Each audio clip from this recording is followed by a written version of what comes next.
म्हणून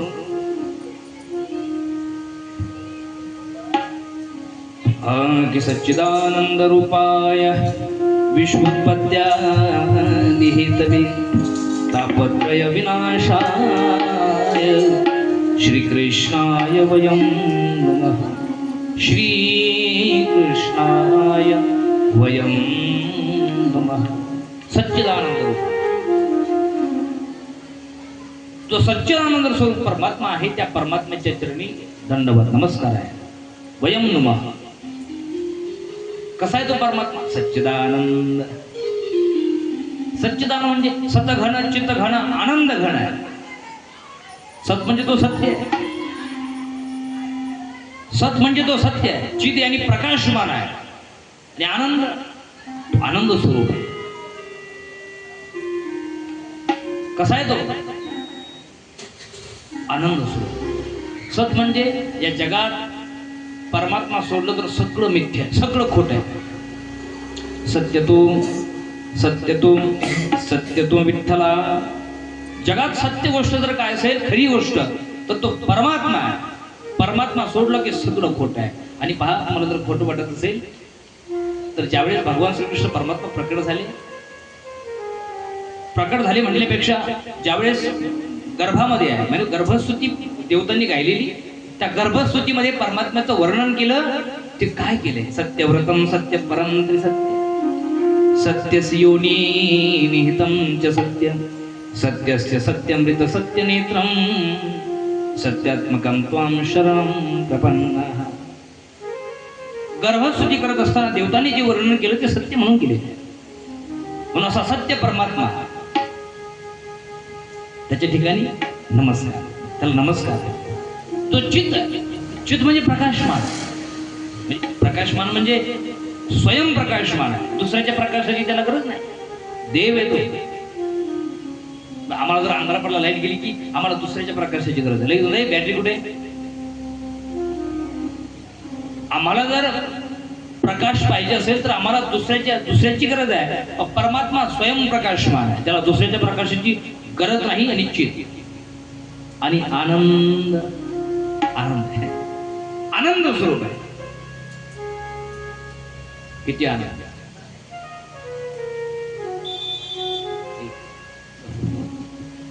आनंद आतय नित्य निरामय। आनंद आतय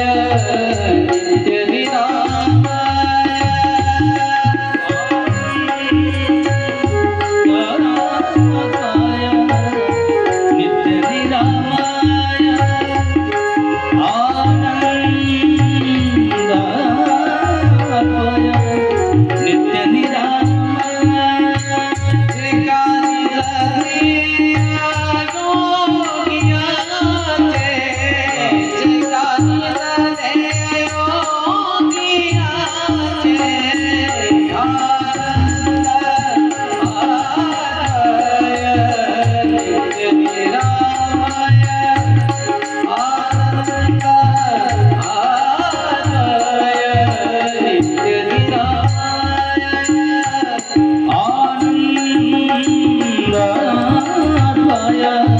नित्य निरामय।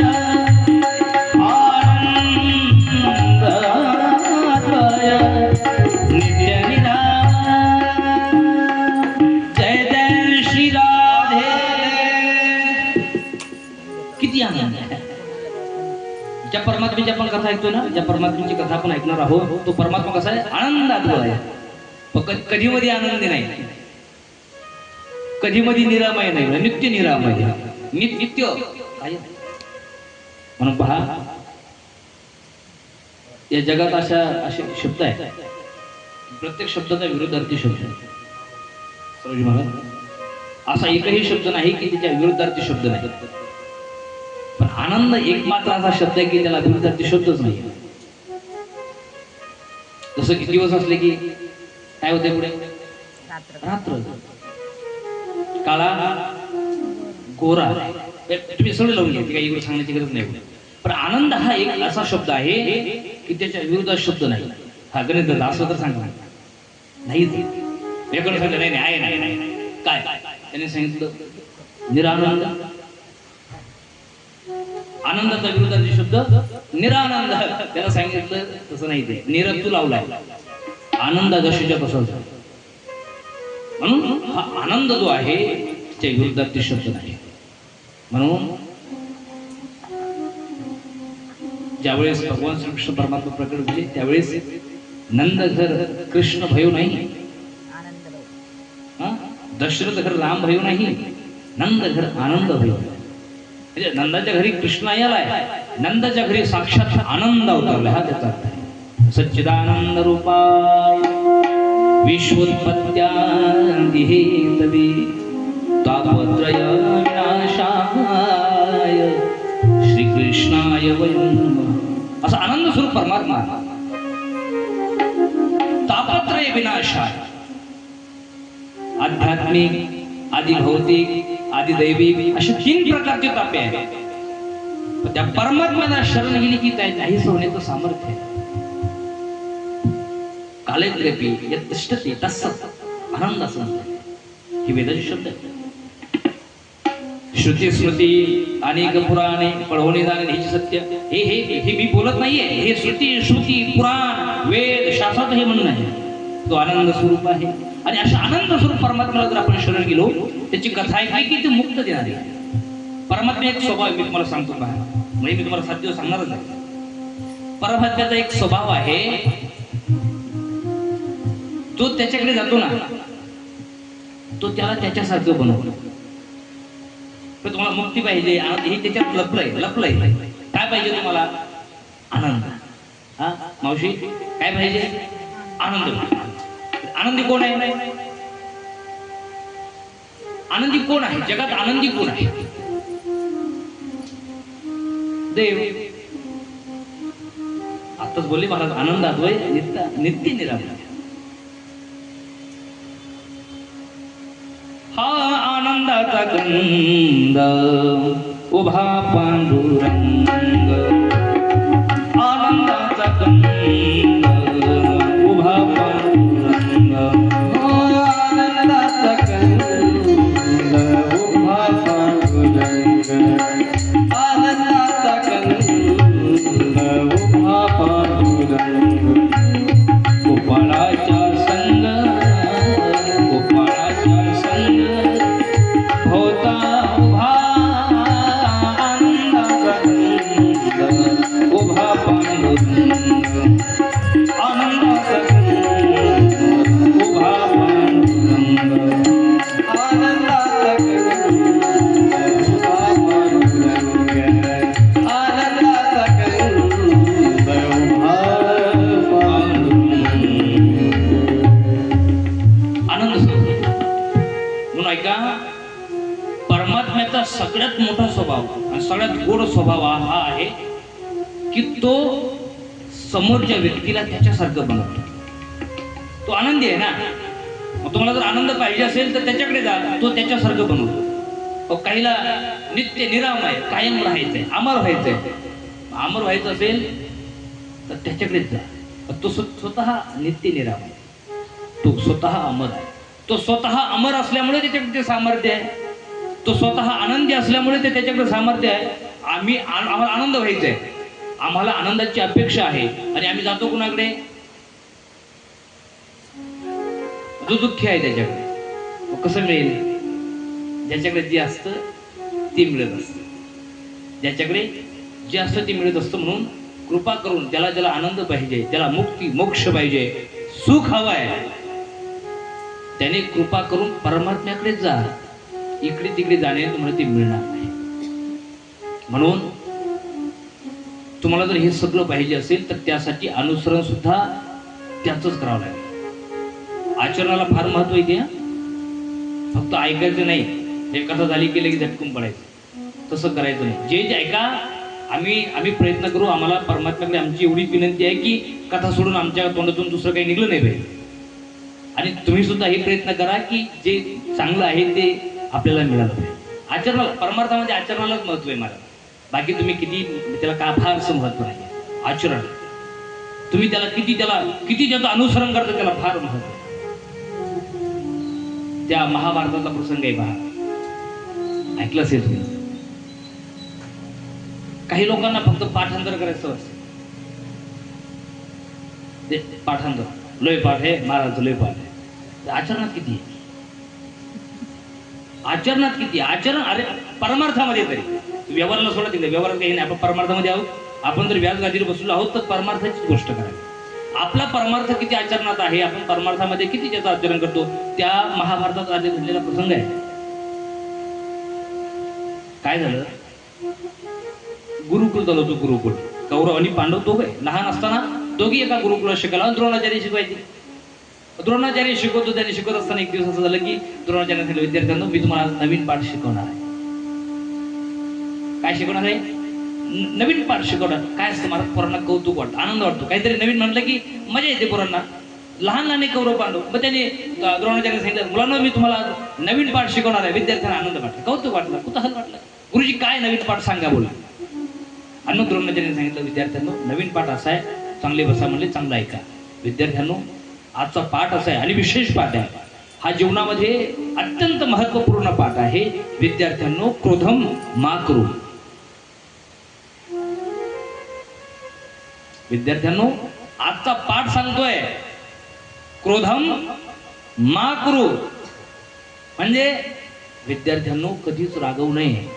क्रोधम मा करू, कधीच क्रोध करू नये विद्यार्थ्यांनो. हा सगळ्यांनी पाठ करायचं. सगळ्यांनी पाठ करायचं. मी दुपारच्या सत्रात पाठ घेणार आहे असं द्रोणाचार्यांनी कौरव पांडवांना सांगितलं. चांगली महाराज बुद्धी चांगलं पाठ केलं. सगळ्यांनी बसले दुपारच्या पाठामध्ये. बोला आजचा पाठ बोला. सगळे बोलायला लागले. महाराज दुर्योधन, दुर्योधन बोल. गुरुजी क्रोधम मा करू. वा, क्रोधम मा करू. अश्वत्थामा क्रोधम मा करू. अर्जुन गुरुजी क्रोधम मा करू. क्रोधम मा करू. नकुल सहदेव गुरुजी क्रोधम मा. वा वा, चांगलं पाठ केलंय. युधिष्ठिर, आणि युधिष्ठिरचं नाव घेतल्यानंतर महाराज धर्मा पुढे आले. तर गुरुजी पाठ नाही झाला. सगळ्यांचं पाठ झालं तुझं नाही ना, अवघड आहे. पाठ करायला अवघड आहे. चल म्हणले आजचा दिवस तुला देतो, उद्याच्या सकाळच्या सत्रामध्ये पाठ करून द्यायचं. गुरुकुल सुरू झाल्याबरोबर पाठ घेईल. चालेल गुरु. दुसरा दिवस उजेडला आणि दुसरा दिवस उजेडल्यानंतर सगळे गुरुकुलात सगळे विद्यार्थी आले. गुरुजी सांगितलं, विद्यार्थ्यांनो कालचा पाठ माहिती, कालचा जो पाठ शिकवला तो ध्यान करून आले, पाठांतर हो गुरु. सगळ्यांना घेतलं. महाराज अश्वत्थामा गुरुजी क्रोधम मा करू. दुःशासन गुरुजी क्रोधम मा करू. दुर्योधन गुरुजी काहीतरी असं होतं म्हणले, क्रोधम करू, क्रोधम करू. मूर्खा, क्रोधम करू नये, क्रोधम मा करू. सगळ्यांचं महाराज. युधिष्ठिर नाही जमेना गुरुजी, एक काम कर, तुला आजचा दिवस देतो पाठ. पुन्हा बसलेले गुरुजी. द्रोणाचार्य बसले. सगळ्यांनी पाठांतर करून दिलं, पण युधिष्ठिर महाराजांना काही जमेनाच. पण द्रोणाचार्याच्या लक्षात आलं की याला काहीतरी वेगळं जमवायचं. प्रसंग असा महत्वपूर्ण आहे.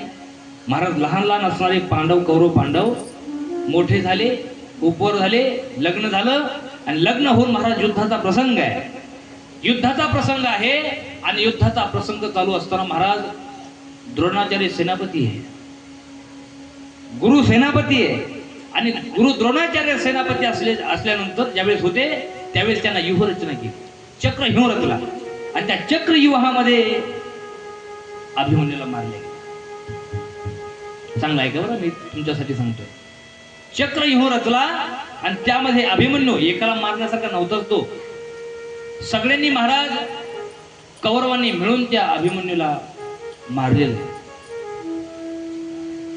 मारलं. अभिमन्यू खाली पडलेला, कोसळलेला. खाली पडल्यानंतर महाराज असा असतो, युद्धाचा नियम असतो, खाली पडलेल्या शत्रूला मारू नये, युद्ध थांबावं. पण आता हे कौरव अधर्माचं आचरण करणारे मारले. घायल झाला महाराज अभिमन्यू. आणि घायल झाल्यानंतर सगळे तिथे आले. सगळे आले. विचारलं काय झालं, काय झालं. सगळं महाराज असला राग आला बाकी पांडवांना. राग नाही, हे युद्धाच्या नियमाच्या विपरीत होतं, वेगळं होतं. कारण युद्धाचे नियम आहेत, शत्रू खाली पडला की युद्ध थांबवा. पण यांनी महाराज राहित केलं, अधर्माने त्या अभिमन्यूला खाली पाडलेलं होतं. आणि द्रोणाचार्य होते ते. द्रोणाचार्य तर थरथर कापायला लागले, कोण काय बोलतं माहित नाही. द्रोणाचार्य थरथर कापत होते, राग आलेला सर्व पांडवांना. द्रोणाचार्य थरथर कापत होते आणि थरथर कापत असताना द्रोणाचार्याची नजर युधिष्ठिर महाराजांकडे गेली. त्यावेळेस युधिष्ठिर महाराज तोंडातून बोलत होते, क्रोधम मा करू, क्रोधम मा करू, क्रोधम मा करू. त्यावेळेस द्रोणाचार्याच्या लक्षात आलं की युधिष्ठिराचं पाठ का होत नव्हतं, त्याला पाठ असं करायचं होतं. सगळ्यांनी पाठ केलं पण पाठच केलं, आचरणात कोणाच्याच नाही. पण युधिष्ठिर महाराजांनी पाठ नाही, ते जे सूत्र होतं ते आचरणात आणलं, क्रोधम मा करू. महाराज असंच नाही धर्मराजा झाले ते. अरे धर्मराज होण्याकरिता सगळं असावं लागतं आणि सगळ्यात महत्वाचा संयम. संयम तुम्ही पहा ना महाराज, महाभारत जर पाहिलं तर फार कमी वेळ अशी की युधिष्ठिर महाराजांना राग आला. धर्मराजा की आयऱ्या करायला केलं जातं काय? धर्मराज म्हणजे धर्माचा अवतार आहे. धर्मराज कोणाला बोलले जात नाही, त्याला अधिकारी महापुरुष लागतो. म्हणून तर सगळं संपूर्ण महाभारत पहा, त्या महाभारतामध्ये चिडलेले अर्जुन दिसतील, रागवलेले भीम दिसतील, नकुल सहदेव दिसेल. पण असं दाखवा मला बऱ्याच वेळा. तुम्हाला माहिती असेल ज्यावेळेस युद्ध क्रीडा झाली त्यावेळेस महाराज मारायला धावायचे पांडव. पण हे सगळा खेळ झाला हा युधिष्ठिर महाराजांचा संयम होता. आणि संयम याच्यामुळे होता की द्रोणाचार्याने म्हणजे गुरूंनी दिलेले सूत्र हे फक्त पाठांतर नाही केलं, त्याला आचरणात आणलं. म्हणून ही आचरणाला परमात्म्याच्या कथेचं आचरण फार महत्वाचं आहे. तुम्ही पाठांतर किती करता, तुम्ही कथा ऐकताना फार महत्व आहे. आणि म्हणून माझी विनंती आहे की कथा तुम्ही थोडी ऐका पण ते चांगली ऐका, आजचे अनुसरण करा. तुकोबाराच्या प्रमाणे अनुसरे तो अमर झाला, ज्याने अनुसरण केलं अत्यंत गोड.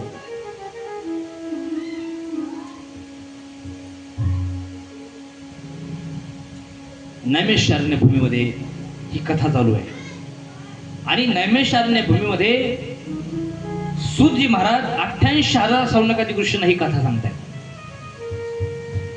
88,000.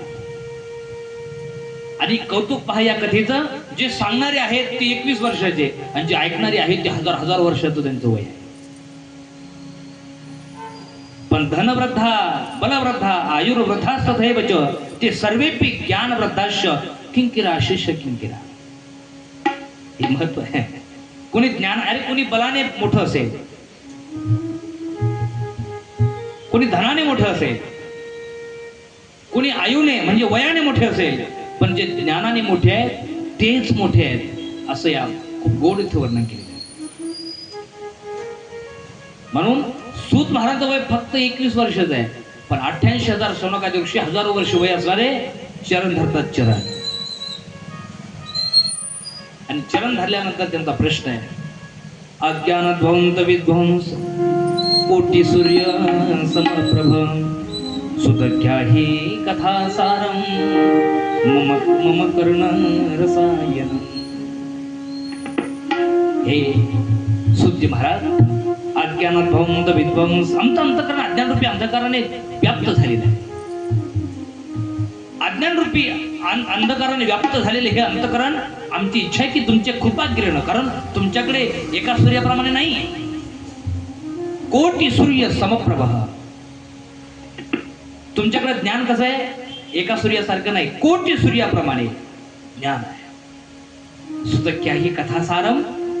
हे सूतजी महाराज, तो कथासार आम्हाला सांगा. मम कर्ण रसायनम, अरे माझ्या कर्णाला रसायन करून टाकणार असं रसमय परमात्म्याचं वर्णन तुम्ही आम्हाला ऐकवा, अशी ती शौनकादी ऋषींची सूतजी महाराजांकडे विनंती आहे. आणि ज्यावेळेस 88,000 शौनकादी ऋषी सूतजी महाराजांबद्दल आदर व्यक्त करतात, दर्शन घेतात, त्यावेळेस आनंद वाटला. आणि त्यावेळेस सूतजी महाराज सांगतात, शौनकादी ऋषी मेरे प्रति आपके मन में इतना ही आदर है तो भाई अच्छी कथा परमात्मा की बढ़िया कथा सुनातो. त्यावेळेस सूतजी महाराज आपल्या श्रीगुरूंचं नमन करून पुढील कथेला प्रारंभ करतात. यम प्रव्रजंत मनुपेतमपेत कृत्यं द्वैपायनो विरह कातरा जुहा पुत्रेति तन्मयतया तरभूमिनेदोस् तं सर्वभूतहृदयं मुनिमानतोऽस्मि तं सर्वभूतहृदयं मुनिमानतोऽस्मि. आपले श्री गुरु म्हणजे शुद्धदेवजीचं वर्णन करतात आणि पुढील कथेला ते प्रारंभ करतात. पुढील कथेला प्रारंभ करत असताना शौनकादिक ऋषी सांगतात, सुची महाराज, आमचं अंतकरण अज्ञानाने लुप्त झालेलं आहे, व्याप्त झालेलं आहे. म्हणून तुम्ही आम्हाला थोडस रसायन परमात्म्याची हरिकथा ऐकवा, कारण तुमच्याकडे श्रीगुरूंची कृपा आहे ना. कारण महाराज श्रीगुरूंच्या कृपेशिवाय काही मिळत नाही. चिंतामणिर्लोक सुखम सुरद्र स्वर्ग संपदयं प्रयच्छति गुरुप्रीतो वैकुंठम योगी दुर्लभम चिंतामणिर्लोक सुखम. शौनकादिक ऋषीने सांगितलं, सुची महाराज, चिंतामणी लौकिक सुख देऊ शकतो. चिंतामणी लोक सुखम सुरुद्र स्वर्ग संपदम. कल्पतरू ना, कल्पतरू जे तिच्या खाली जी कल्पना कराल ते तुम्हाला देऊ शकतं. पण चिंतामणी आणि कल्पतरू वृक्षामध्ये हे सामर्थ्य नाही की ती तुम्हाला स्वर्गाची प्राप्ती करून देईल, वैकुंठाची प्राप्ती करून देईल. ते सामर्थ्य फक्त एकाकडेच आहे, ते म्हणजे श्री गुरु. वैकुंठम योगी दुर्लभम. अरे सुद्धी महाराज, अरे योग्यांना देखील दुर्लभ वैकुंठ तुमच्यासारख्या श्रीगुरूंची भेट झाली की ते सहज प्राप्त होतं. असं कौतुक केलं महाराज, गोड कौतुक केलं. आणि मला जर आपल्याला एखादी चांगली वस्तू घ्यायची ना तर कौतुक करावं लागतं, मला कौतुकच करावं लागतं. देवाचं सुद्धा नाही का, श्री अनंता मधुसूदना पद्मनाभा नारायण जगव्यापका जना स्तुती प्रिय. अरे देवाला देखील स्तुती प्रिय आहे. म्हणून महाराज, आपल्याला जर काही चांगलं पाहिजे असेल तर स्तुती करावी. म्हणून सूत महाराजांना, शौनकादिक ऋषींना मुक्त व्हायचंय, मोक्ष प्राप्त करायचा आहे. म्हणून 21 वर्षाचे सूतजी महाराज आहे, लहान वयाने, पण नमस्कार करतात. म्हणतात, महाराज, कोटी सूर्य समप्रभा आणि तुमच्याकडे श्रीगुरूंची असली कृपा आहे, त्या कृपेचं किरण आमच्या हृदयपटलावर टाका, मुक्त करा. त्यावेळी सूतजी महाराज सांगतात, शौनकादिक ऋषी, ऐका, मी तुम्हाला गोड प्रसंग सांगतो. आणि तुम्ही जी कथा ऐकायची म्हणताय ना, त्या कथेचं सामर्थ्य सांगायला गेलो असं आहे. अरे याच कथेमुळे शुकदेव परमात्म्याने आमचे श्रीगुरु शुकदेवजी यांनी परीक्षित महाराजांना 7 दिवस कथा ऐकवली, मोक्ष मिळवून दिला. शौनकादिक हसायला लागलेले, हे कसं शक्य होईल 7 दिवसामध्ये? म्हणजे हजारो वर्ष ही साधना आहे आणि 7 दिवसामध्ये हे कसं मिळेल हो? त्यावेळेस सूत महाराज आता पुढील प्रसंग सांगतोय. मी संक्षिप्ताने सांगतोय, संक्षिप्त रूपाने सांगतो, विस्ताराने सांगायला आपल्याला एवढाही वेळ नसतो. त्यावेळेस श्री सूत महाराज आपल्या श्रीगुरूंची गोष्ट पुढे सांगतायत. काय झालं? एक वेळची गोष्ट आहे. परीक्षित महाराजांच्या समोर मृत्यूचं भय उपस्थित झालं. तक्षक सप्तमी ह्यानी तक्षक नावाचा सर्प दंश करणार आहे. परीक्षित महाराज जाणार आहे, 7 दिवसांमध्ये जाणार आहेत असं ज्यावेळेस परीक्षित महाराजांना कळालं, त्यावेळेस परीक्षित महाराज गंगा तटावर जातात.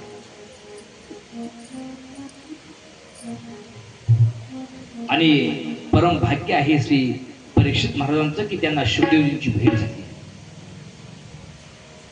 शुकदेवजी भेटल्यानंतर त्यांचा पहिला प्रश्न होता, म्रिय मानस किम कर्तव्य. महाराज, म्रिय मानस्य किम कर्तव्य, मरण आसन्न असणाऱ्या पुरुषाने काय केले असेल त्याला मोक्ष प्राप्त होईल. पुन्हा ऐका, कथा ऐका. हे जे भागवत आहे ना, कसं मरावं हे शिकवतो बरं, पण माणसाचं मरण कसं असलं पाहिजे ही तर शिकायचं आहे. जसं गीता शिकवतो ना, माणसाचं जगावं कसं हे गीता शिकवत आहे, तसं माणसाचं मरण कसं असलं पाहिजे हे भागवत शिकवत आहे. परीक्षित महाराजांनी प्रश्न केला, श्रीगुरु, म्रिय मानस्य किम कर्तव्य, मरण आसन्न असणाऱ्या पुरुषाने काय केले असतं त्याला मोक्ष प्राप्त होईल, म्हणजे जो मरणार आहे त्याने काय केलं की त्याला मोक्ष प्राप्त होईल, प्रश्न केला. आणि त्याचं उत्तर श्री शुकदेवजी भगवान द्यायला लागले. म्हणजे आता कथा सुरू झाली. कथा सुरू झाली हे ज्यावेळेस देवतांना कळालं, देवतांना कळालं, मोठे चतुर महाराज सगळेचे सगळे देवता महाराज अमृताचा कलश घेऊन श्री शुकदेवजींच्या समोर उपस्थित आहे. आणि शुकदेवजींच्या समोर उपस्थित झाल्यानंतर सगळ्या देवतांनी एकमुखाने सांगितलं, शुकदेव भगवंताला थांबवा. परीक्षित महाराजांच्या समोर मृत्यूत भय उपस्थित झाले. ज्यावेळेस आम्हाला कळालं, राहवलो नाही. 7 दिवसामध्ये परीक्षित महाराज मरणार हे कळाल्याबरोबर राहवलो नाही. अमृताचा कलश घेऊन आलोय महाराज, कृपा करून हे अमृताचा कलश त्यांना द्या, अमृत द्या, मृत्यू भयापासून मुक्त होतील. त्यांना अमृत पाजा, मृत्यू भयापासून मुक्त होतील. आणि याच्या बदल्यात जी हरिकथा तुम्ही त्यांना सांगतायत ना, ती हरिकथा आम्हाला सांगा. शुकदेव भगवंताचा राग आला आणि मग शुकदेव भगवान बोलू लागले, देवताओं तुम्हारे आते में समझ गया था कि कुछ ना कुछ गड़बड़ है. देव महाराज तुम्ही कल्पना करा, अमृत का सामान्य आहे का? अमृत अमृत करते ना, अमृत तुल्य नाही बरं. अमृत बोलतोय, अमृत कुठे असतं अमृत? नवजीवन आहे नाही ना, आमच्याकडे नाही. स्वर्गात आहे अमृत. कुठे आहे? स्वर्गात आहे. म्हणजे बहुमूल्य अमृत का सामान्य नाही ना. शुकदेव भगवान सांगतात, तुम्हारे आते में समझ गया था कि कुछ ना कुछ गडबड है. अरे इतना महंगा, एवढा महत्वपूर्ण अमृताचा कलश तुम्ही असंच घेऊन आले, काहीतरी कारण असेल. आप देवता लोग एवढे चतुर हो, आप दवजीजी बाबा को दंडवत करने गए सो बदले में हड्डियां मांग के लाए. एवढे चतुर देवता लोक.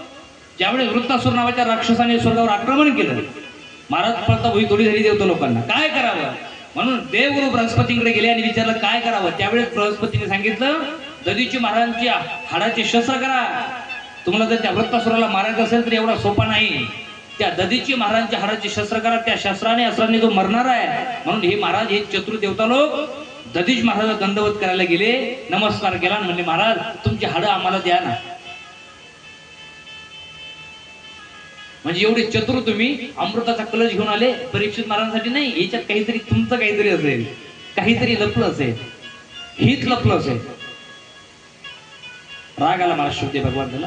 शुकदेव भगवंताने सांगितलं, देवताओं तुम्ही जर प्रेमाने हरिकथा ऐकण्याकरता आला असता तर मी तुम्हाला प्रेमाने ऐकवली असती. मग तुम्ही प्रेमाने नाही, तुम्ही तर सौदा करण्याकरता आले. म्हणजे आमचं अमृत घ्या, तुमचं अमृत द्या. तुमच्या अमृताची आमच्या अमृत काही बरोबर आहे काय? वो सुधा वो कथा लोके. हे शुकदेव भगवान बोलतायत, देवताओं तुम्ही प्रेमाने ऐकायला आले असते तर मी ऐकवली असती, पण तुम्ही सौदा करण्याकरता आले असते. पण सौदा करताय तर तिची अक्कल असायला, व्यवहार करायची अक्कल असावी लागते. व्यवहार कोणत्या गोष्टीत होतो? सारख्या गोष्टीत होतो ना, सारख्या गोष्टी. तुम्हाला जर मी म्हणलो नाही काचेचा तुकडा घ्या आणि तुमचा बहुमूल्य हिरा द्या, म्हणजे काच आणि हिरा सारखे दिसतात ना. तुम्हाला जर म्हणलं मी हे गारगोटी घ्या किंवा काच घ्या, मला बहुमूल्य हिरा द्या, द्याल का तुम्ही? जर द्याल तर तुम्ही व्यवहार शून्य आहात, असंच अर्थ. देवताला अरे शुकदेव भगवंतांनी फटकार लावली, अरे सौदा करायला लागला माझ्यासोबत, तोही कथेचा. अरे तुमचा अमृत म्हणजे काचेचा तुकडा आहे आणि आमचं अमृत बहुमूल्य मणी आहे. व सुधा म्हणजे स्वर्गातला अमृत. व सुधा व कथा लोके व काचहत व मनीही. अरे मण्याची आणि काचेची कुठे बरोबरी होते? तसं काच म्हणजे तुमचं अमृत म्हणजे काचेचा तुकडा आहे आणि आमचं हरिकथा अमृत म्हणजे बहुमूल्य मणी आहे. अभक्तांसांश विज्ञाय न ददोस कथामृता. शुकदेव भगवंताने या देवता लोकांना अभक्त समजलंय. अभक्तांसांश विज्ञाय न ददो. शुकदेव भगवंतांनी फटकार लावली पण नाही ऐकवली कथा. महाराज सोपी नाहीये, परमात्म्याची कथा एवढी सोपी नाही. म्हणून थोडासा विचार करा, करता थोडासा विचार. असा तर करतोच ना आपण, असे विचार म्हणजे विनाकारण विचार करून करून वेडे व्हायला लागले लोक. मग असा विचार केल्यापेक्षा चांगला करा, सार आसराचा करा. अरे कल्पना करा, जी कथा अमृत देवाला मिळालं नाही ते आम्हाला दिलंय. सोपं नाहीये. किती किती महाराज आपल्यासाठी काय आहे. 2 गंगा आहेत पहा, 2 गंगा आहेत. या कथेचं महात्म्य सांगतोय. 2 गंगा आहेत. एक आहे भागीरथी आणि एक आहे भागवती. किती किती महाराज काय आपल्यासाठी किती करावं. अरे जे स्वर्गातील देवतांना मिळालं नाही ते आम्हाला मिळालंय. बरं आम्हाला मिळालं तर कुठे? आम्हाला हरिद्वार जावं लागतं काय? माना गावाला जावं लागतं? तुम्हाला आमच्याकडे येण्याची गरजच नाही. मला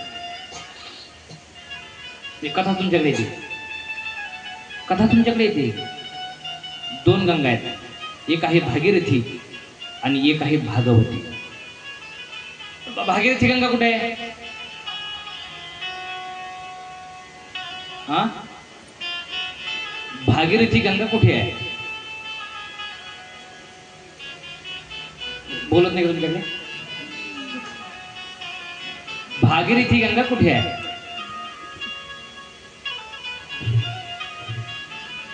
तर तुम्ही जे प्रमाण ऐकले ना, गंगा कुणी आणली हो स्वर्गातून? बरोबर ना. कशासाठी आणली होती? आपल्या 60,000 पुत्राचा उद्धार करण्याकरता. बरोबर. ती गंगा कुठे आहे? यूपीला. हा, ती गंगा आहे उत्तराखंड मध्ये, ऋषिकेश हरिद्वार मध्ये. बरोबर. मग ऐका, गंगा ही पवित्र करते, गंगा ही शुद्धता प्रतिपादन करणारी आहे. म्हणजे गंगेमध्ये तुम्ही स्नान केलं की ती तुम्हाला पवित्र करणार, 100% पवित्र करते. पण तिच्यात स्नान करायचं जर असेल तर तुम्हाला काय करावं लागेल? पहिलं रिझर्वेशन करावं लागेल. आता तर रिझर्वेशन करावं लागेल मला. आता एवढ्या गरजा झाल्यात रेल्वेने. अरे गंगा ही पवित्र करते, एक भागीरथी आहे आणि एक भागवती आहे. गंगा दोन्ही पवित्र करणारे आहेत. पण महाराज, भागवती गंगा ही भागीरथी गंगेपेक्षा विशेष आहे. त्याचं कारण असं आहे, तुम्हाला जर भागीरथी गंगेमध्ये स्नान करून पवित्र व्हायचं असेल तर तुम्हाला सगळ्यात अगोदर पैसे देऊन रिझर्वेशन करावं लागेल. रिझर्वेशन केल्यानंतर तुम्हाला हरिद्वारला जावं लागेल आणि हरिद्वारला गेल्यानंतर मग तिथे स्नान करायचं, मग पवित्र व्हायचं. पण भागवती गंगेत तसं नाही ना महाराज. भागवती गंगेकडे तुम्हाला जायचीच गरज नाही. तुमच्याकडे येते भागवती गंगा आणि ती म्हणते या बाहेर, या बाहेर या. फक्त तुम्हाला घरातून बाहेर यायचं महाराज, बाहेर. तरी नाही जमत महाराज. काय याच्यापेक्षा काय काय द्यायला पाहिजे? भागवती गंगेची विशेषता आहे, भागवती गंगेकडे तुम्हाला जायची गरज नाही. भागवती गंगा तुमच्याकडे येते. वा पवित्र, करा माझ्या स्नान. किती अनाभिकी असो महाराज, आपलं किती अज्ञान आहे. म्हणजे गंगा आमच्याकडे येते, स्नान करून घ्या, तरी आम्हाला जमत नाही महाराज. हे किती आहे. आणि हे इथं जमतं बरं का. इथून गेले की मग तुम्ही कुत्रे होऊ शकता, डुकर होऊ शकता, मग काय जमणार नाही. त्या डुकराला तुम्ही गंगेच्या जवळ नाही जाते, गंगेत नाही जाते, ते नालीना पडते. म्हणून हे आपल्याला आपलं भाग्य आहे की आपल्याला मनुष्य देह मिळाला आणि गंगा ही आपल्याकडे आलेली आहे. म्हणून घ्यायचं स्नान करून महाराज, मुहुर्मुहू पुन्हा पुन्हा करायचं, एकदा नाही. जिथे गंगा दिसली की डुबकी मारायची. आता गंगेची म्हणजे भागीरथी गंगेची भागवती गंगेची दुसरी विशेषता सांगतो. आता तुम्ही गेले समजा हरिद्वारला, आता तुम्हाला स्नान करायचंय. तुम्हाला माहिती का खोली तिची किती आहे? पण खोली समजत नाही मला, प्रत्येक वर्षी बदलते. पहाड आली की चालली खोली. त्या गंगेमध्ये जर स्नान करायचं असेल तर सांभाळून जावं लागतंय. त्या पायगे घसरला तर जाण्याची शक्यता थेट समुद्रात. ते आता हरिद्वारला बसवली जाळी, ते वरून वाहून आली किती अडकतात. पण त्या गंगेमध्ये तराल तर तराल, हे लक्षात घ्या बरं. किती विशेष. मला आमचं भागवत म्हणजे काय आहे. भागीरथी मध्ये तराल तर म्हणजे पोहता येत असेल तर तराल, असं मला म्हणायचंय. हा, जर पोहता आलं नाही तर डायरेक्ट समुद्राला जा. भागीरथी गंगेमध्ये तराल तर तराल, पण भागवती गंगेमध्ये जेवढे डुबाल तेवढे तराल. तिच्यामध्ये तरायचंय आणि हिच्यामध्ये डुबायचंय. किती किती सुंदर आहे महाराज, किती गोड आहे. तिच्यात तरता येत असेल तर तुम्ही वाचू शकतात आणि तिच्यात डुबता येत असेल तर वाचू शकतात. गोड आहे. ही भागवती गंगेची विशेषता आहे. आणि एवढं सोपं, देवता लोक एवढी वेळी तुली होती महाराज. आणि एवढं हे आपल्याकरता दिलंय, आपल्याला दिलंय. आणि आम्हाला जर फक्त घरातून बाहेर पडणं होत नसेल तर आपल्यासारखं अज्ञान कुणाकडे नाही. आणि म्हणून शुकदेव भगवंतांनी देवतांना हुसकावून लावलं. अभक्तांसांश विज्ञाय न ददो सकथामृतम. देवता लोक महाराज रथ सुटले ब्रह्मदेवाला. आपल्या कथा दिली नाही, कथा ऐकवली नाही. ब्रह्मादेव मला सांगितलं काय नाही, म्हणले कायम रडकी चेहरी घेऊन येतात म्हणजे थोबाड. अरे काहीतरी विचार करा.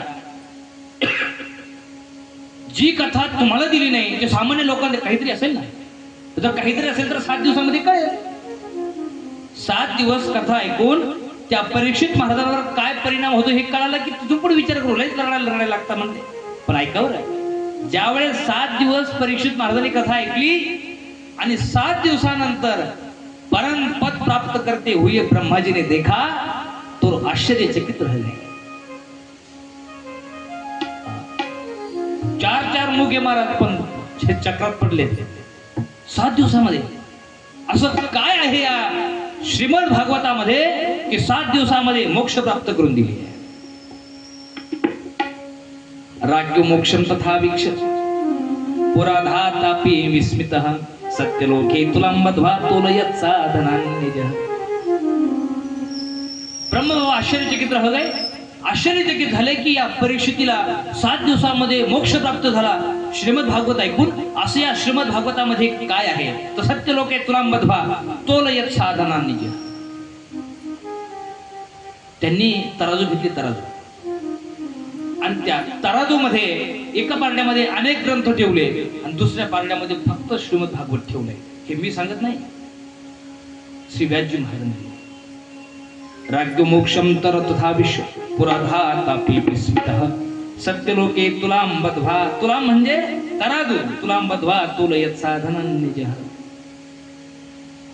एका पारड्यामध्ये धर्मग्रंथ आहे, सगळे धर्मग्रंथ ठेवले आणि दुसऱ्या पारड्यामध्ये ज्यावेळेस श्रीमद भागवत ठेवलं तराजू वर केली आणि उचलून पाहिलं तर आश्चर्य झालं. अनेक धर्मग्रंथ असलेलं पारडं हलकं भरलंय आणि एक ग्रंथ श्रीमद भागवत ज्या पारड्यामध्ये ठेवलेलं आहे ते पारडं जड भरायला लागलो. सगळे देवता ऋषीगण सगळे तिथे उपस्थित होते. आश्चर्यचकित आणि आश्चर्यचकित होऊन महाराज घोषणा केली. लघुजन्यानि जातानि गौरयेन इदं महत् तदा ऋषिगणाः सर्वे विस्मयं परमं युयुः. लघुजन्यानि जातानि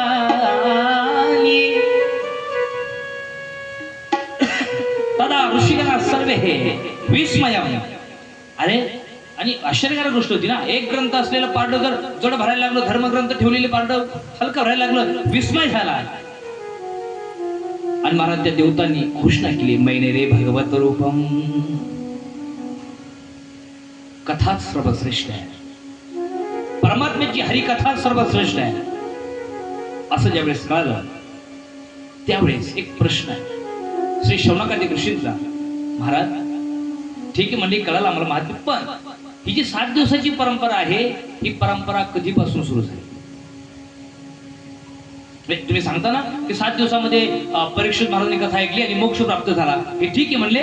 पण आम्ही असं ऐकलं की हजार वर्ष सत्र चालायचं, हजार वर्ष कथा ऐकायचे ऋषीगण. तर ही 7 दिवसाची जी परंपरा आहे ही परंपरा केव्हापासून सुरू झाली, कधी सुरू झाली? कृपा करून सांगा. त्यावेळेस श्री सुधीजी महाराज शौनकादी ऋषींना पुढील प्रसंग सांगतात. एकदा ही विशालायाम चत्वार ऋषयो मलाः सत्संगार्थं समायाता तदृशुस्तत्र नारदम्. तुम्हाला प्रश्न पडलाय ना की ही कथा 7 दिवसापासून कधी सुरू झाली, म्हणजे कधीपासून 7 दिवस कथा ऐकायची सुरू झालं? तर त्याची गोष्ट सांगतो म्हणले. त्याची इतिहासम पुरातन इतिहासातील गोष्ट आहे. एकदा काय झालं म्हणले, एकदा ही विशाला चत्वार ऋषयो मला विशालपुरी बद्री विशालमध्ये 4 भाऊ विचारण करत होते. 4 भाऊ म्हणजे सनक, सनंदन, सनातन आणि सनत कुमार विचारण करत होते. किम कारणार्थम म्हणजे सत्संगार्थम. ते कोणत्या कारणाने म्हणजे सत्संगाच्या इच्छेने विचारण करत होते, देवाचं नामचिंतन करत फिरत होते. अचानक महाराज त्यांना एक साधू दिसले.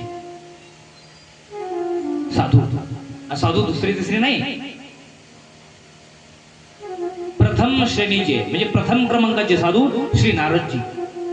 झालं असं महाराज सनकादिक ऋषी असं विचार करत होते, फिरत होते, नामचिंतन करत, आणि नारदजीला पाहिलं. त्यांनी नारदजीला पाहिलं पण नारदजीने नाही त्यांना पाहिलं. पण नारदजीची अवस्था अशी झाली होती, महाराज ते धोत्र फाटलेलं. नारदजी कधी पडतायत, कधी उठतायत, कधी धावतायत, कधी पळतायत. चिंतातूर अवस्था महाराज नारदजीची. सनकादिक ऋषीने पाहिलं आणि जवळ आल्यानंतर विचारलं, हे महाराज, कथम ब्रह्म दिनमुख कुतश्चिंता करो भगवान. हे नारदजी, कथम ब्रह्म दिनमुख, हे ब्रह्मन कथम दिन, तुमचं मुख असं दिनहीन का झालंय? कुतश्चिंता करो भगवान, कोणती चिंता तुम्हाला? त्वरितम गम्यते कुत्र कुतश्चागमनम तबः. असं चिंतेने तुम्ही कुठे निघाला? नारदजी, खरं सांगू, तुमच्या चेहऱ्यावर असं दुःख बरं वाटत नाही. म्हणजे एखादा कीर्तन कराय, एखादा प्रवचन कराय, एखादा कथा कराय, तो जर लय दुःखी दिसायला लागला, ते जरा बरं वाटत नाही. दुसऱ्याला सुखाचे मंत्र सांगणारा, दुसऱ्याला सुखाचे सूत्र देणारा जर स्वतः दुःखी वाटायला लागला तर लोक काही नाही, साहजिक आहे. दुसऱ्याला सुखाच्या गोष्टी सांगतात, दुसरा स्वतः दुःखी आहे. संदकाच्या दृष्टीने सांगितलं, महाराज, अहो, लोकांना दुःख व्हावं आणि लोकांना आनंद मिळण्याकरता लोकांनी तुमच्या दारापुढे दरबार भरावा, तुमच्याकडे यावं, आम्हाला आनंद पाहिजे. आणि तुम्ही दुसऱ्यांना आनंद देणारे स्वतः जर दुःखी फिरायला लागले तर आमच्यासारखे कुणाकडे जायचे? आमच्यासारखे कुणाकडे जायचे? हे चांगलं नाही. तुमचं असं काय झालंय? एवढी चिंता तुम्हाला कशाची आहे? अरे तुमचे निसंग आहात, कशाचा संग नाही तुमचा. तुम्हाला कशाची काळजी, कशाची चिंता तुमची आहे? तुमच्या चेहऱ्यावर एवढं दुःख का आहे? तुमचा चेहरा नाराजी असं झाला की जसं कृपणाचं धन गेल्यानंतर, कृपण माणसाचं धन निघून गेल्यावर जसं कृपणाचा चेहरा पाण्यासारखा असतो. कृपण माणसाचा चेहरा पाण्यासारखा होतो, पाहण्यासारखा होतो. संकट दृष्टीनंतर नाराजी सांगू, सेम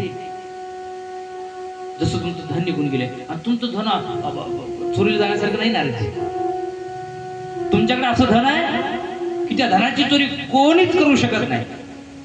आणि मला सांगता, धन कोणतं असतं? कोणतं धन सांगता? तुम्ही वृंदावनला गेला असाल ना, जर वृंदावनला तुम्ही गेला असाल तर तिथे जा महाराज, त्यांना विचारा, वृंदावन असे नो, तुमचं धन काय आहे, तुमचं धन कोणतं आहे? तर ते गोड सांगतात, आमचं धन सांगू, राधा राणीच आमचं धन आहे.